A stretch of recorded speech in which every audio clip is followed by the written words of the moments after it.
Ask someone to draw a picture of a planet, and odds are it will be this one.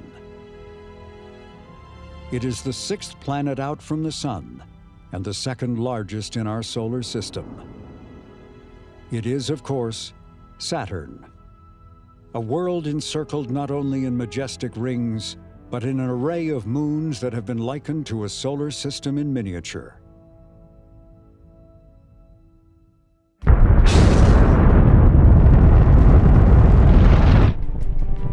In 1997, an international mission was launched to Saturn that would, for the first time, attempt to place an orbiting spacecraft around the planet and land a probe on a moon in the outer solar system. But this was a mission that had to fight its way to the launch pad. We're going to have to operate under a very strict fund ceiling, one that is imposed by Congress. This will require doing business in a drastically different way than we've done before. It took a lot of time, a lot of negotiating, a lot of compromises to make that work. The first time I saw the spacecraft together, when we stacked without the blankets, we were without words standing out there. The journey to Saturn would take 7 long years. But the success or failure of being captured into orbit depended on what would happen during just 3 hours. Go ahead, telecom. The engine better fire, otherwise we'll end with a flyby. Copy. ACS fall protection. I think as a ring scientist, my greatest concern was really crossing through that gap in the F and G rings. It would only have taken one marble-sized particle in the wrong place in the spacecraft to perhaps have ended the mission. So I would lie in bed at night and think about, what other test should we do? What other question should I be asking? What should we be poking at here that we haven't done yet? SAP, SOI systems. We chased everything that could go wrong down the rabbit hole. We went down every path of, if this goes wrong, what do we do? If that goes wrong, what do we do? And this was one of those moments where you're either in orbit or you're a billion-dollar flyby. Closest approach is just a little over 2 minutes away. Predicted temps today, minus 226 degrees Fahrenheit, winds of 1,100 miles per hour, hurricanes the size of the Earth. Cassini would do well to batten down the hatches.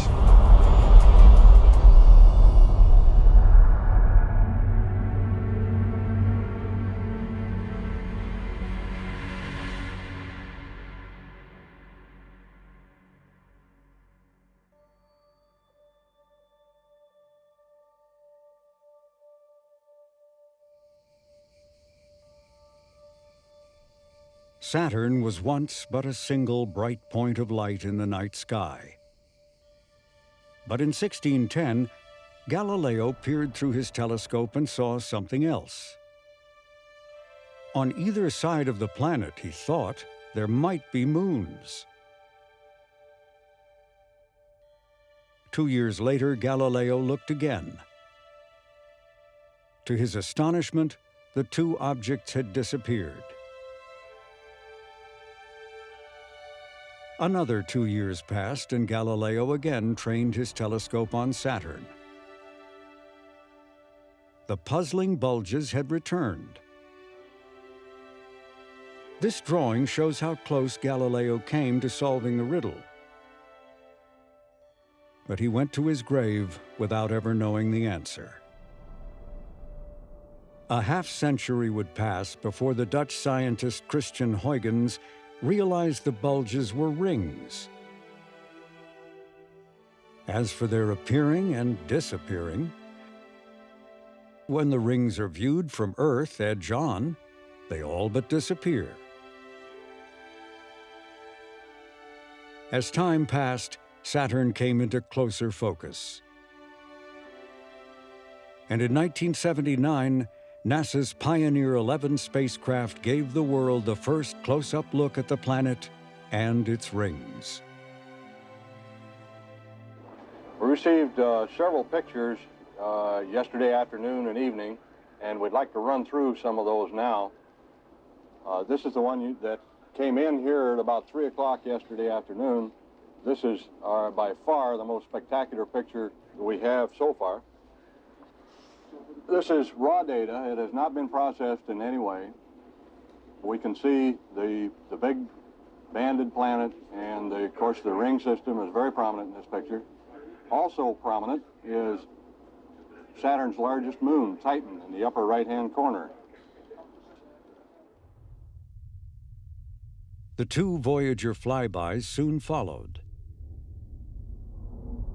offering even more captivating views and discoveries. What these missions found left scientists clamoring to go again, and not just to pass by, but to stay. A blueprint and even some spare parts for just such an adventure already existed. NASA's Galileo mission that sent an orbiter and a probe to Jupiter. Advocates in Europe and the United States argued for a similar mission destined for Saturn, one composed of an international consortium. How such a project with all its complexities could be done, no one really knew. Sorting out roles, responsibilities, and especially funding took the better part of a decade. The European Space Agency offered to build the probe, named Huygens, to land on Saturn's moon Titan. The Italian Space Agency would build the main antenna and communications system. The spacecraft's thrusters and the main engines would be provided by U.S. commercial space companies. And NASA's Jet Propulsion Laboratory signed on to build and fly the spacecraft, to be named in honor of the 17th century astronomer Giovanni Cassini. JPL would also provide overall management of the mission. In total, 19 countries would provide hardware, while scientists would come from 26 nations. Good morning. I want to welcome all of you to JPL and to the beginning of what is going to be clearly a very exciting mission. I know that a lot of you have This is the first gathering of Cassini-Huygens scientists and engineers. Their goal, to transform this complex partnership into a functioning team. Our Congress has had some agony over the program. For a time, it looked as though only Cassini would be approved. There are layers of unease in the room. The Europeans want to know that they'll be treated as equal partners. And there are also concerns about U.S. reliability, given that NASA has recently dropped out of another partnership. We're going to have to operate under a very strict fund ceiling, one that is imposed by Congress, and an unyielding schedule. And we all have great challenges. NASA has already warned that the mission will be canceled if the project strays over its budget. All eyes are on Cassini's first program manager, John Cassani, who has already spoken of eliminating some of the science instruments. Seriously, I'd like to welcome everybody. Nice to be here. A lot of old friends, a lot of new faces, which I hope will be friends before we're through with this process. Those of you who don't know me will find out a lot in the next couple of years. This will require doing business in a fairly drastically different way than we've done before. We are all going to have to strive for, as we go through this process, is a continual search, as my old friend Gentry Lee used to like to say, for the least unacceptable solution. There are going to have to be compromises. We want to work with you very hard. This was not what scientists had hoped to hear. And I think this is a very severe degrade in the capabilities of this mission. What we did was we did all of these things to finally get down to something that we could afford. That sounds to me like a very unwise thing to do. I mean, the essence of this mission is to get data back. The friction between what scientists want and what engineers can do will be a theme running throughout the lifetime of the mission. So we'll be deciding which of Cassini's 12 different science instruments will have priority at any given time. First up to plead his case is the head of the science radar team, Charles Elachi. Good morning. I understand from Dennis that the first speaker gets everything he asks for. So be prepared. There is a good thing and a bad thing about the radar. The good thing is that for every Saturn orbit, we need to operate only for 1 hour. You can have all the rest of the time, but 1 hour. The bad thing is that when we turn it on, the lights on the spacecraft will dim. You know, it'll go down. Representing the needs of the imaging team is its leader, Carolyn Porco. Stability rates which are lower than that. After all, we know what it will take to image the objects at Saturn that we know are there. My question is, what is it that's there that we don't know, and we want to have a very stable platform and be able to do long exposures? These are issues that ring scientists stay up late at night worrying about. We are running a bit behind schedule, so we shall skip the coffee break, but there is still coffee for those who can't survive. One after another, the science teams take to the podium to make their pitches and at times to express their displeasure. Okay, this is one of the smaller teams, and I suppose one of the smaller instruments, although perhaps not as small as the project might like. I'm afraid I have to say that we have to have an instrument that performs best within the planetary environment. So life is not as simple as perhaps some people have seen it. The other challenge that we've had here is a recognition over the past few months that the... Hoping to resolve these conflicts, Cassani offers up an unexpected plan to put the scientists more in control. Spacecraft, we need to incentivize you to do the best job of making the best estimates of what it's going to cost at the time of confirmation. And then instead of having decisions made from the top down, Cassani proposes establishing a trading system. Each science team will be given a defined amount of money, mass, power, and data rates. If later they need more of anything, they will have to work with the other teams to solve their problem. The scientists agree to this unusual bartering system. It is the first major step in building a functioning international team. Any questions? All right, Dennis, thank you.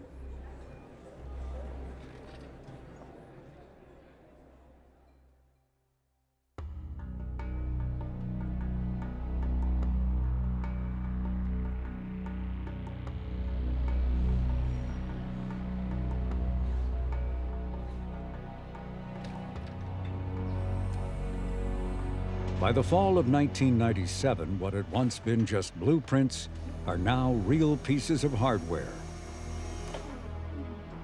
For over the last 6 years, the mission has managed to survive being canceled, something another NASA spacecraft meant to rendezvous with a comet and an asteroid was unable to do. This was part of a new NASA strategy to cut back on large and expensive spacecraft. And there was no disguising Cassini's size. It remains to this day the largest U.S. interplanetary spacecraft ever built. Standing 3 stories tall, when fully loaded, it will weigh 12,500 pounds. The first time I saw the spacecraft together, when we stacked without the blankets, I must have stood in the visitor gallery for 30 minutes.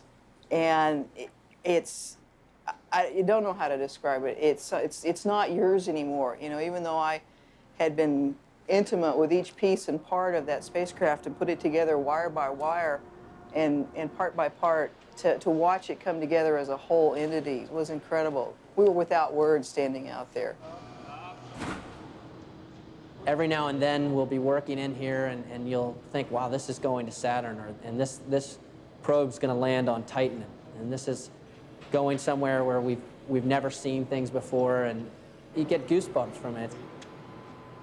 The spacecraft has been designed with redundancy as a priority. Each critical system has an identical backup. And its advanced software will allow the spacecraft at times to fly on its own and even self-repair computer glitches. In Cassini's interior are some 22,000 wire connections and more than 7 miles of cabling. I'm technically an engineering assistant, and what I do is cabling for the spacecraft, and I've been doing it for 20 years. One of the really positive points about our mechanical team is that they never say no. They never seem to tire. They're always up. I don't think we could ask for a better team.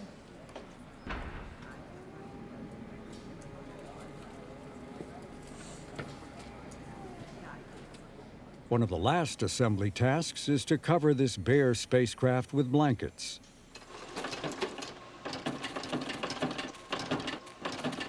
Using machines more often used for fine tailoring than engineering, this reflective material is cut to protect the spacecraft early in the mission when it flies toward the sun. This black fabric will do the opposite, absorbing and retaining heat out at Saturn, where sunlight is only 1% the strength found at Earth. The layers will also provide shielding from micrometeoroids, tiny particles of dust that could damage the spacecraft's electronics. This is tedious work, cutting, stitching, and fitting hundreds of individually measured pieces. It is a job made even more challenging knowing that this intricate space quilt, like all of Cassini's major components, will have to be unmounted for shipping to Florida, where everything will be reassembled again. We have had less problem with this than I can remember having on any other spacecraft. It's almost scary. Nah, it's beautiful. No problems. No major problems, anyway.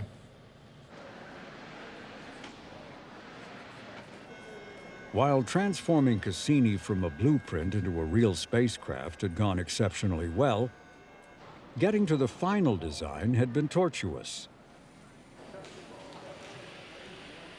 Facing budget cuts, the project was forced to make another, least unacceptable decision.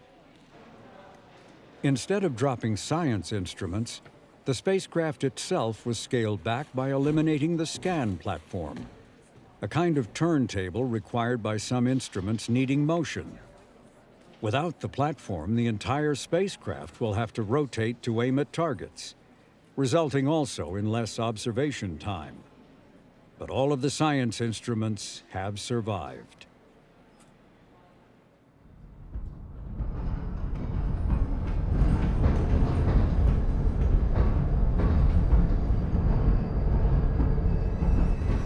Operations are now almost complete for the launch of Cassini-Huygens. Already on the launch pad is the Air Force's heavy-lifting Titan 4B.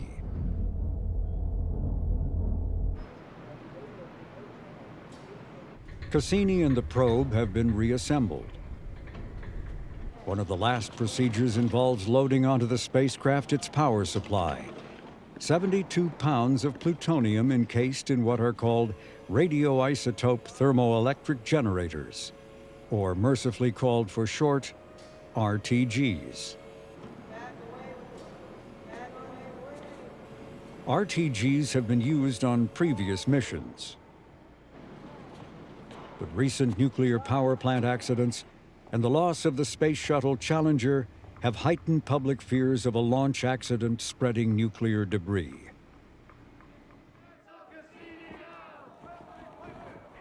Hoping to stop the launch, anti-nuclear groups file lawsuits, petition the White House, and hold demonstrations at the Kennedy Space Center.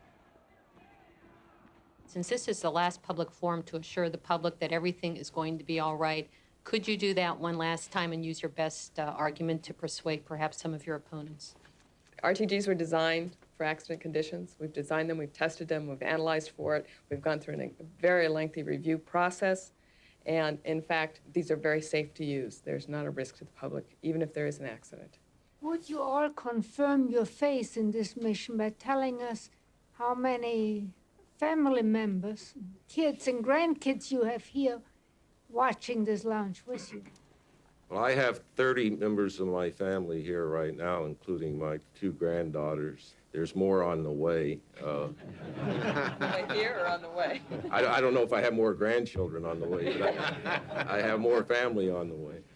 The reality is there's no technology on the horizon that has the promise to be available in the foreseeable future at all that could be used for obtaining power way in outer space where there is effectively very little sunlight. At Saturn, we've got about 1% of what we have here on Earth. We know Cassini is safe. The generator is designed to be robust in the environments. We do not rely on success. We make it compatible with the environments that might be generated, and it's safe. I invited everyone I love to the launch. Will there be information on the success of this launch, too? Absolutely. You can find us with a bottle of champagne someplace.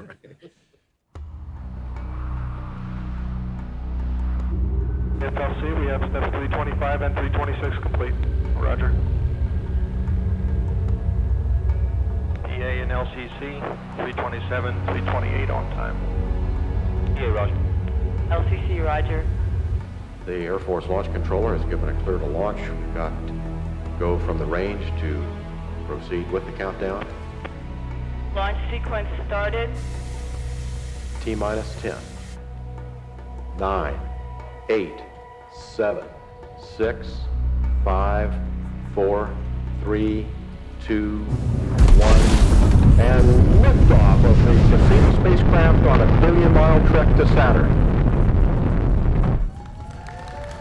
Its program is in. All task force program is stations. Launch vehicle reports stage 1 ignition and SRMU jettison. We have cleared the tower, and the Cassini spacecraft is on its way to Saturn.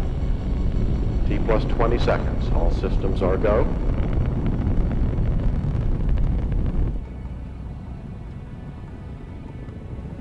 Standing by for solid rocket booster separation.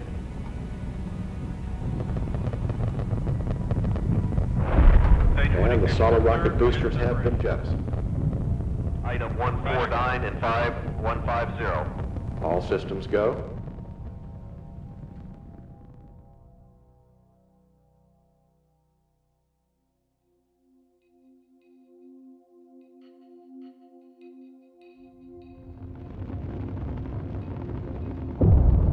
All task force stations. Ops engineer. Launch vehicle reports payload bearing jettison.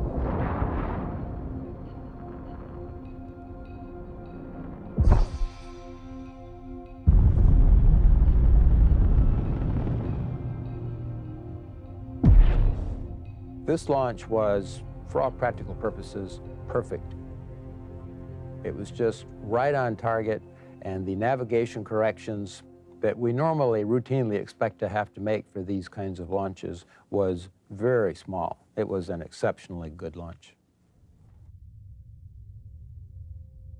But the launch, as good as it was not powerful enough to send Cassini directly to Saturn.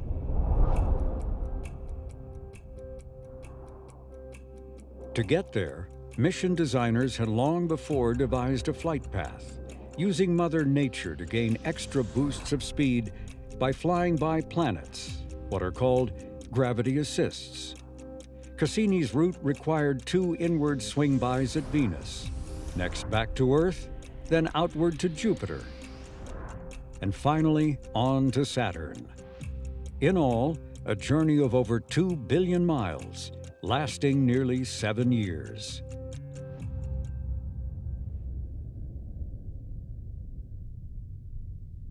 During the first Venus encounter, Cassini grazed just above the planet's surface, gaining an extra 16,000 miles per hour of speed.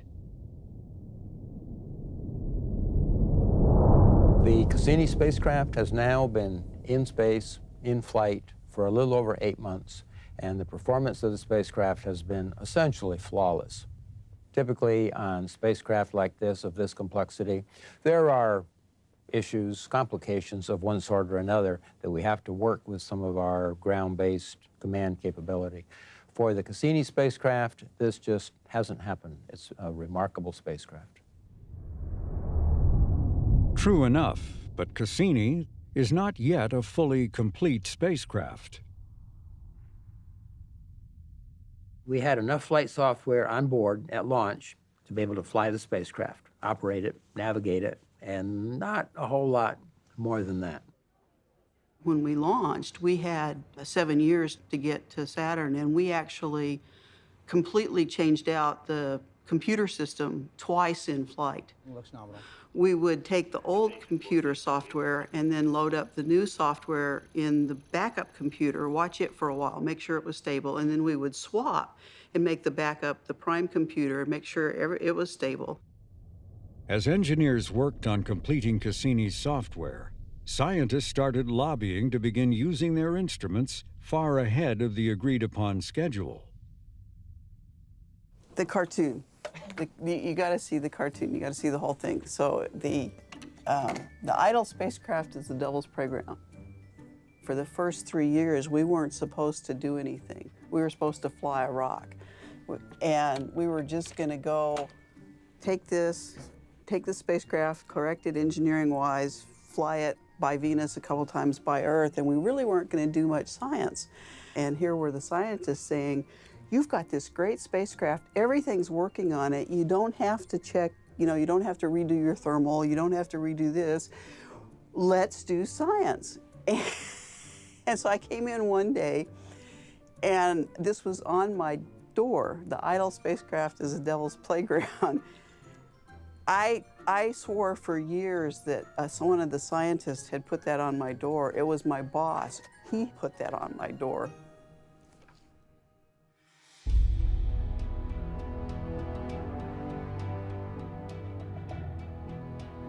For the most part, the scientists were accommodated.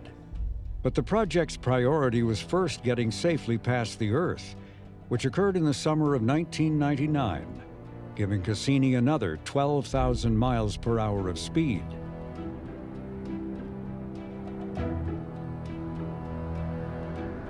The next milestones were passing beyond the orbit of Mars and the region of the asteroid belt.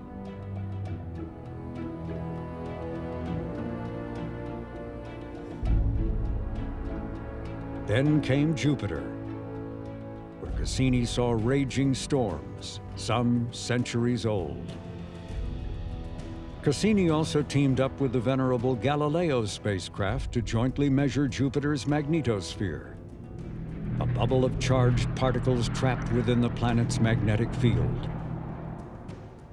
At closest approach, Cassini took this image. At that time, the most detailed view of Jupiter ever seen.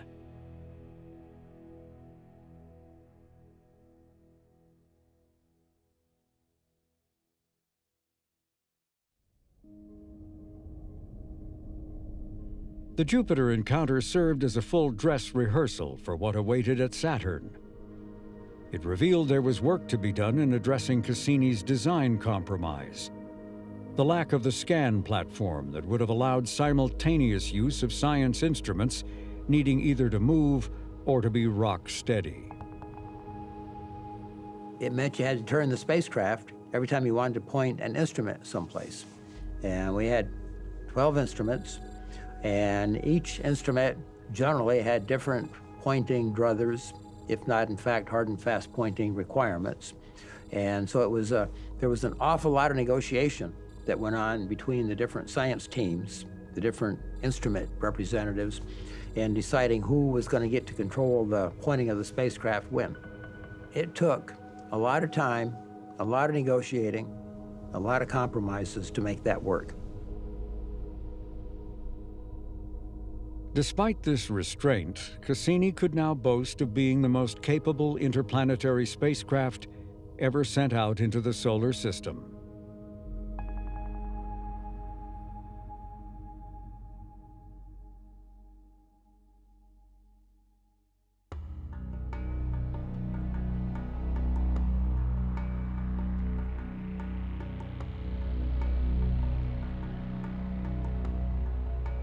After a journey of nearly 7 years, Cassini and the Huygens probe are nearing Saturn's doorstep. Whether 2 decades of dreaming, planning, building, and undertaking this arduous journey will be rewarded will soon be known. For just ahead is the most dangerous moment that Cassini will face: SOI, Saturn Orbit Insertion. No one is more excited or anxious about this moment than Charles Ilachi.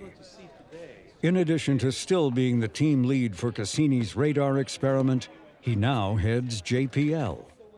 Cassini is probably one of the most exciting missions ever undertaken by the U.S., and it deserves more credit. So when we come to the orbit insertion, after advocating for it, selling it, building it, then flying it, it was a really very sobering moment. The engine better fire, otherwise we'll end with a flyby. You have to remember that we had the Mars Observer, where when we turned on the engine, the thing disappeared. 11 years before, as Mars Observer was approaching Mars, the spacecraft was commanded to pressurize its propulsion system. The spacecraft was never heard from again. It's believed a massive rupture in the fuel lines occurred, putting the spacecraft into an unrecoverable spin.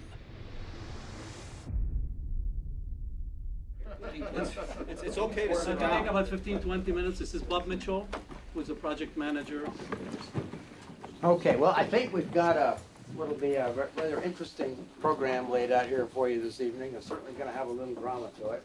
Up this axis I was delta. kind of confident, but I was worried, concerned, nervous might be the best word as well.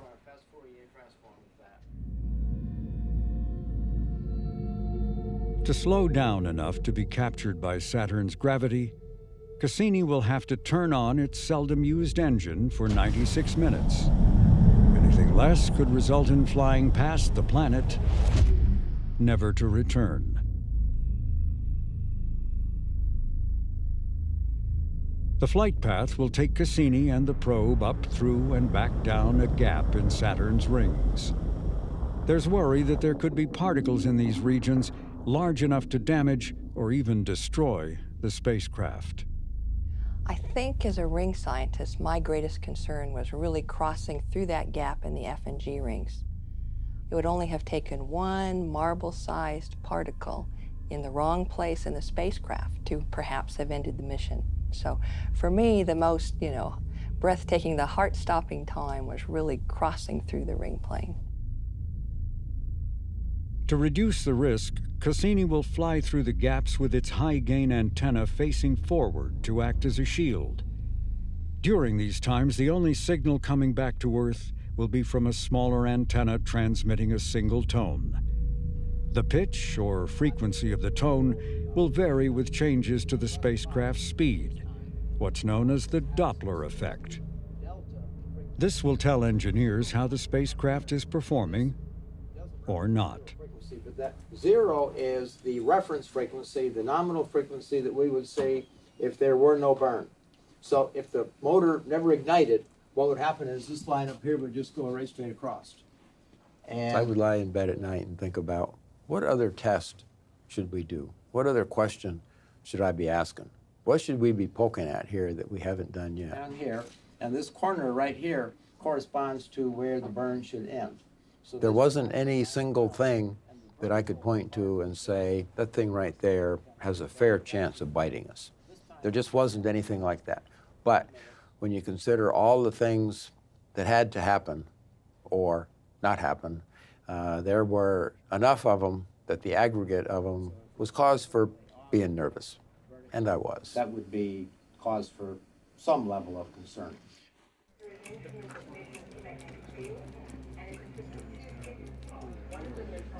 SOI was just such a team effort. We chased everything that could go wrong down the rabbit hole. We went down every path of, if this goes wrong, what do we do? If that goes wrong, what do we do? There were 10,000 tests run to put together that insertion.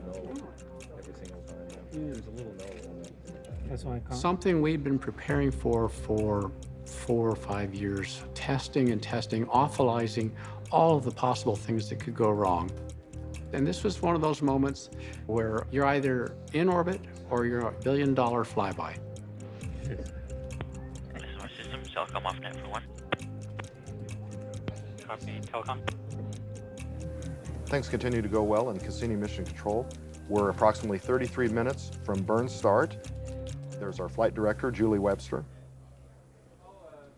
This is one person we hope to not hear from tonight. This is System Fault Protection Engineer, Paula Morgan. And if we hear from fall protection, that means we've had some sort of anomaly on the spacecraft. Doug Johnson, our radio science and SOI communicator, he's the one reporting most of the events we'll see tonight through that Doppler signal. Also on console is Jan Berkeley. She first worked at JPL as a college intern. Now she's a key member of the Cassini team that creates the computer sequence commands that operate the spacecraft. We would run them, make sure that there were no problems with that. If we needed to do testing, we would schedule testing. We were the ones that actually sent them to the spacecraft. And then we watched them clock out. That was the tense moment, was not pushing the button, it was waiting for it to come back. That worked. And Saturn was so far away that it would take 3 hours just to get there and come back. Current speed of the Cassini spacecraft, 22.2 kilometers per second, which is just under 50,000 miles an hour, and increasing as Saturn's gravity draws us in. That's Shin Hu, our SOI systems engineer. Shin has eaten, breathed, slept, and lived SOI for many years. Tonight is his big night. All stations on net, SOI systems.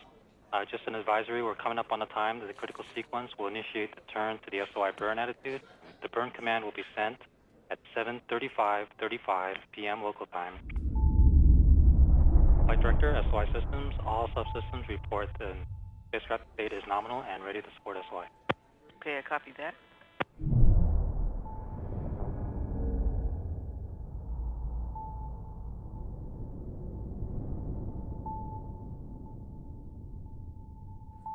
SOI comm, Flight Director. We're waiting. Copy, telecom.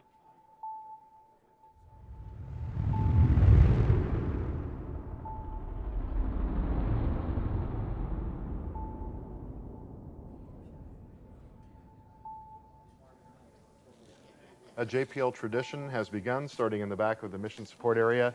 This is the consuming of the lucky JPL peanuts.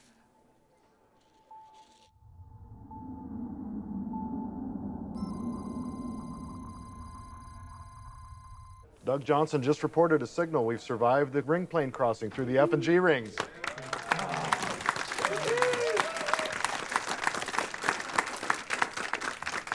One hurdle down, one to go with the start of the burn, a mere 9 minutes away.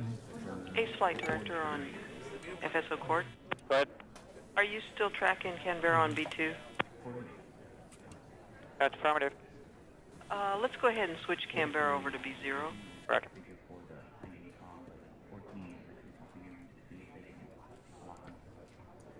Go ahead, Nav1. We can confirm that we're receiving one-way data from the DSN. One-way Doppler from DSS 14. Yes, that's affirmative. Navigation can also confirm we're receiving the Doppler data. We've been able to verify that the turn to the SOI burn attitude is complete. We're approaching 2 minutes before the SOI burn. Hopes and dreams of thousands of scientists and engineers are resting on the next few moments. So Godspeed, Cassini-Huygens. May we see you in orbit. We're going to drop it, but I guarantee it. On the Doppler display, what we're looking for is a turning of the corner to start to follow that line down to the lower right. And that's our indication the burn has begun. Yeah, we're not there. We're probably Flight SOI com. Go ahead. We have a Doppler signature consistent with engine turn on.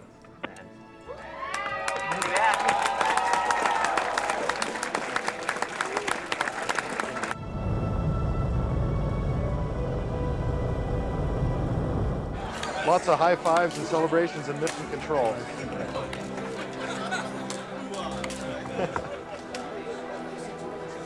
Congratulations, all of you that have worked so hard for this moment.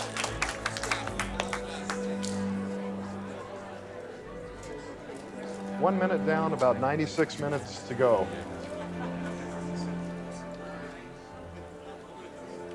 We're continuing to follow the nominal predicted curve on the Doppler. So the fact we've turned the corner means the engine has started. The fact that we're following the line means we're getting the right thrust out of the engine. So more good news for the Cassini-Huygens spacecraft.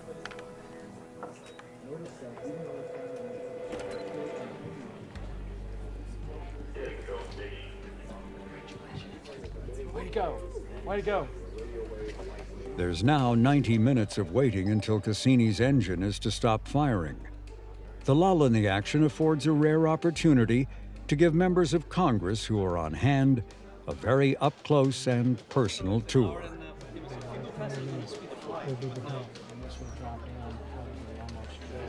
This is sort of what we expect to happen to the signal. We're kind of trucking along here now for first grade.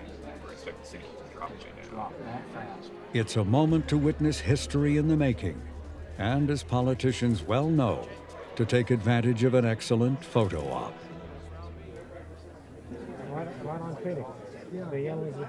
It's 7:42 p.m. in NASA's Cassini Mission Control. The next thing we'll look for is an occultation by the A-ring around 8:05 p.m. Pacific time local. At that time, we'll see an increased noise in the Doppler signal, similar to the increased noise there at the far left of the Doppler plot. And our final scary moment of the evening will be to make sure to get the burn shut down, the history-making day for JPL, NASA, and the world.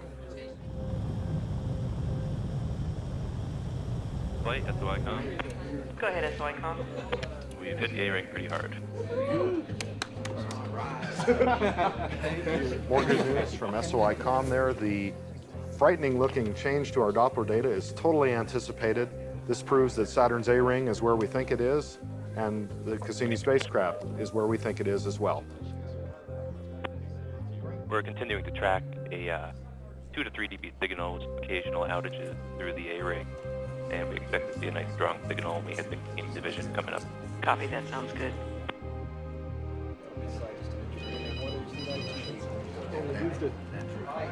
As we see, we're approaching the B-ring, and we must remember tonight everything happening at Saturn occurred an hour and 24 minutes earlier due to that pesky speed of light, 186,000 miles per second, their interplanetary speed limit, if you will. Go ahead, SOI-com. After a brief peak up to 11 dB, we have now exited the Cassini division. Copy. What just happened? They just announced that we are now a captured object around Saturn. We are now an orbiter. They just announced first in history around Saturn. There you go. First man-made orbiter around Saturn. Voyager, eat your heart out. SOI Systems, this is contingency. SOI Systems. Closest approach is just a little over 2 minutes away. And given that, it's probably about time for our Saturnian weather forecast. Predicted temps today, minus 226 degrees Fahrenheit or minus 143 degrees Celsius. Winds of 1,100 miles per hour or so. Chance of helium rain inside the interior, 100%. Hurricanes the size of the Earth. Cassini would do well to batten down the hatches. Closest approach is upon us with a speed of almost 69,000 miles per hour, and the speed has started slowing.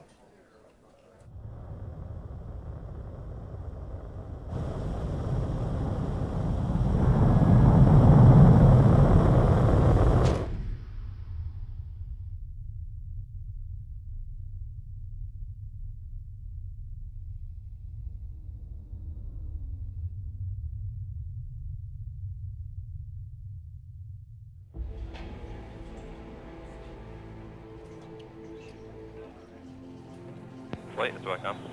Go ahead, SOI-com. The Doppler has flattened out.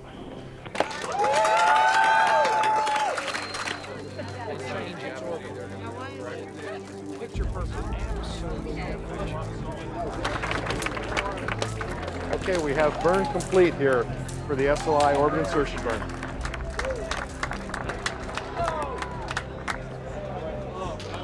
Congratulations continue in mission control. The high fives begin in the back of our mission support area.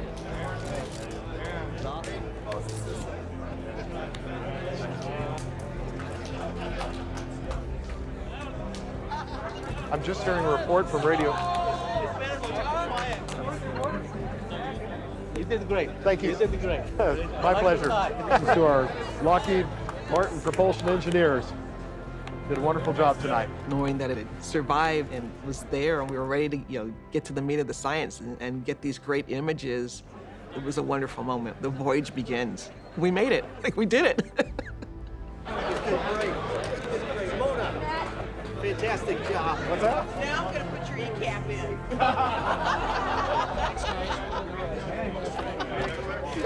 I was just informed by my management she'll put my performance evaluation in. I'm glad she waited till our success tonight. SOI. SOI. We're in. We're there.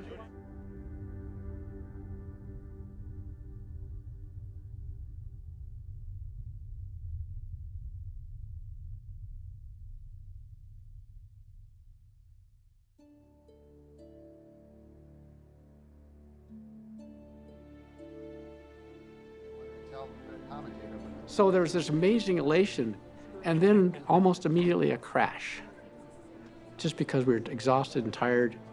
But I couldn't sleep, and so I stayed in the MSA, and the images of the rings were playing back. And slowly people started to gather around these images, which no one had seen. Close-up images flying right over the tops of the rings. Or a cosmic ray. And they were just goosebumps. It's a memory I will never forget. This has got way more ringlets, little pieces in it. Until now, the mission has been mostly the province of engineers. With these first ever close-up images of Saturn's rings, the shift to science begins in earnest. And there are hints of major discoveries ahead from what already can be seen. I don't think you have to be a ring scientist to imagine what last night was for us. It was beyond description, really. It was mind-blowing. It was every adjective you could think of. I'm surprised at how surprised I am at the beauty and the clarity of these images. They are shocking to me. The spacecraft allows us a very steady platform. This machine, you turn it, you point it, and it stays there. It's like a tripod in space. Anyway, I think ring scientists are going to have a field day. So, thank you. Wow.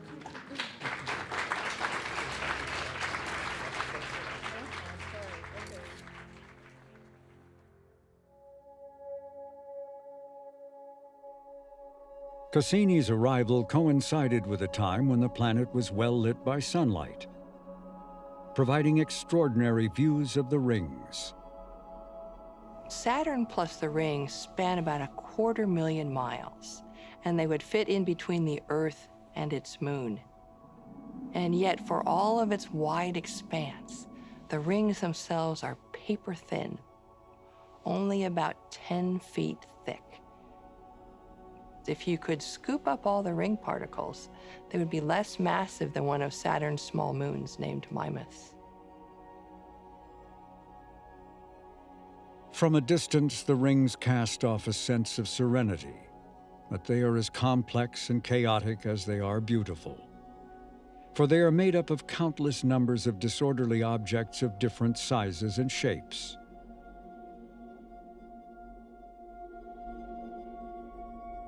This is a simulated image showing particle sizes found in different regions of the rings. The color purple represents where there is a preponderance of objects smaller than 2 inches. Particles in green are about 1 inch in size. The bluish bands are still smaller. The white bands are dense regions that radio signals were unable to penetrate. This false color image highlights what can be seen in the ultraviolet. The turquoise colors represent water ice. The red colors are a different kind of particle. Uncertain as to what it might be, the scientists decided to name it dirt. Cassini was also able to measure the temperature of the ring particles, and the rings that had the most dirt or pollution were slightly warmer than the bright, icy rings. And despite being made of mostly cosmic dust and ice, the rings contained some structures as large as a house, and as scientists discovered to their astonishment, even transitory mountains. There was a unique moment in the Cassini mission where the sun was edge on to the rings, and that allowed us to see anything that would stick up above or below those 10 feet thick rings. Then lo and behold, we found what looked like mountains casting huge shadows on the rings.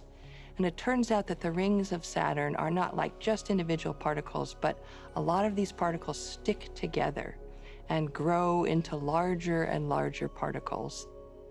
But these clumps of particles are ephemeral. They don't last for a long time. They can be broken up and then reformed into new particles.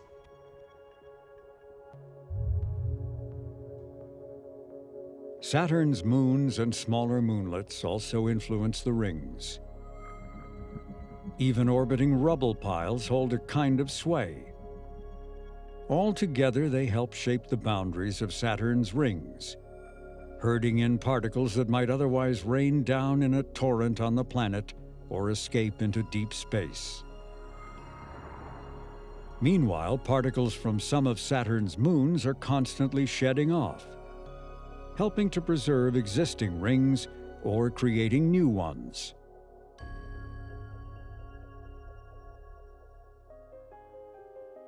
Among the unexpected discoveries within the rings were these propeller-like objects. Propellers are these largest clumps of ring particles, and they get big enough so their gravity wants to push apart the rings and open up a gap. And then there's not quite enough gravity to open it up all the way. And so you see these little propellers sprinkled throughout the rings, especially in Saturn's A-ring. A mystery dating back to Voyager was the appearing and disappearing of ghostly spokes. Cassini determined their cause: electrostatic charges that lift up dust particles where they levitate for a time above the rings. There remain two fundamental questions lacking definitive answers. The first is knowing how the rings came to be. So many things about the rings are unexplained even now. There are a lot of ideas for how Saturn's rings initially formed. One of those is that perhaps the rings formed from the material that was left over from when Saturn formed. So if that's true, then the rings are old as Saturn itself. Other ideas say perhaps an object, maybe a comet or a meteor, came in too close to Saturn, was torn apart by Saturn's gravity, and then created the rings. Or perhaps a moon wandered too close to Saturn and was torn apart. And so then the rings could be as young as maybe only 10 or 100 million years old. Along with determining the origin of the rings, understanding their fate is also an unanswered question. But the adage that nothing lasts forever likely applies even to them. As micrometeoroids continue to bombard the rings, and some of the innermost particles fall into Saturn and actually water the planet, the rings are getting lighter and lighter with time. And so perhaps in another few 100 million years, Saturn's rings as we know it might be gone. Maybe we'll be left with narrow rings like we see in the Uranus system. And one day, long from now, Saturn's glorious rings might disappear altogether. One more reason to enjoy them while we can.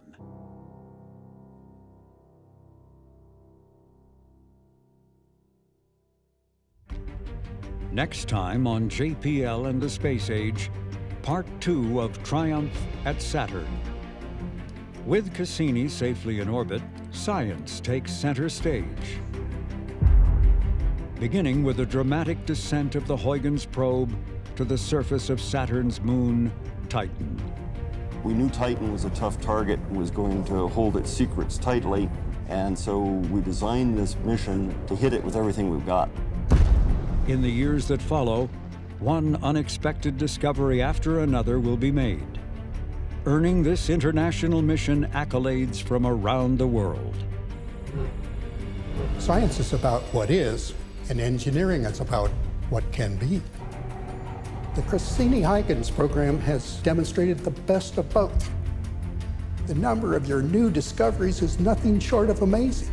I would say Cassini's discoveries fundamentally altered the way we look at our solar system. Around one planet, we find two moons that could potentially be habitable, have the key ingredients to support life. I have more than a passing interest in Saturn and its family of moons. When Cassini was launched, we knew of only 18 moons. I understand it's now 60 and counting. I can't resist the temptation to say, my God is full of moons.